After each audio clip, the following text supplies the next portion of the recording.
বাংলা নির্বাচনে স্বচ্ছ ভোটার তালিকা তৈরির প্রশ্নে নির্বাচন কমিশন যে দৃঢ় প্রতিজ্ঞ, জেলা নির্বাচনী আধিকারিকদের সঙ্গে ভার্চুয়াল বৈঠকে তা ঠারে ঠোরে বুঝিয়ে দিলেন দেশের মুখ্য নির্বাচন কমিশনার জ্ঞানেশ কুমার।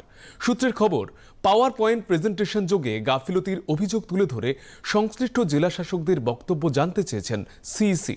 জেলা নির্বাচনী আধিকারিকদের কাছে সিইসির প্রশ্ন, 2002 সালের ভোটার তালিকায় নাম না থাকলে বৈধ ভোটার প্রমাণে 14টি নথির যে কোনো একটি আপলোড করতে বলা হয়েছে।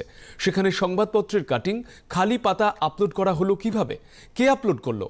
নথি আপলোডের সময় জেলা শাসকেরা যাচাই করেছিলেন? সিইসির নির্দেশ, সোমবার বিকেল 5টার মধ্যে জেলা শাসকদের নথি যাচাই করে সুনিশ্চিত করতে হবে যে অনুমোদিত নথি শুধু পোর্টালে আপলোড করা হয়েছে। সোমবারের পরও পোর্টালে কোনো অপ্রাসঙ্গিক নথি থেকে গেলে তার দায় সংশ্লিষ্ট জেলা শাসকদের এবং এক্ষেত্রে কোনো অজুহাত বরদাস্ত করা হবে না বলে জেলা শাসক, ইআরও, এইআরওদের সতর্ক করে দিয়েছেন মুখ্য নির্বাচন কমিশনার। সূত্রের খবর, CEC Gyanesh Kumar DEO, ERO, এইআরওদের সতর্ক করে বলেন, সিস্টেমের স্টোরেজ সবকিছুই নথিবদ্ধ রয়েছে।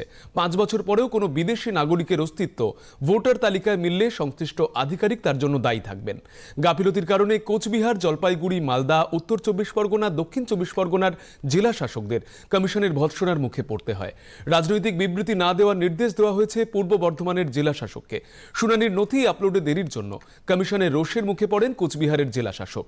ডিইও, ইআরও, এইআরওরা কোথায় কোথায় নিয়ম লঙ্ঘন করেছেন তা কমিশনের কাছে তুলে ধরার জন্য এদিনের বৈঠকে হাজির ছিলেন বাংলায় এসআইআর এর কাজে নিযুক্ত পর্যবেক্ষকরা।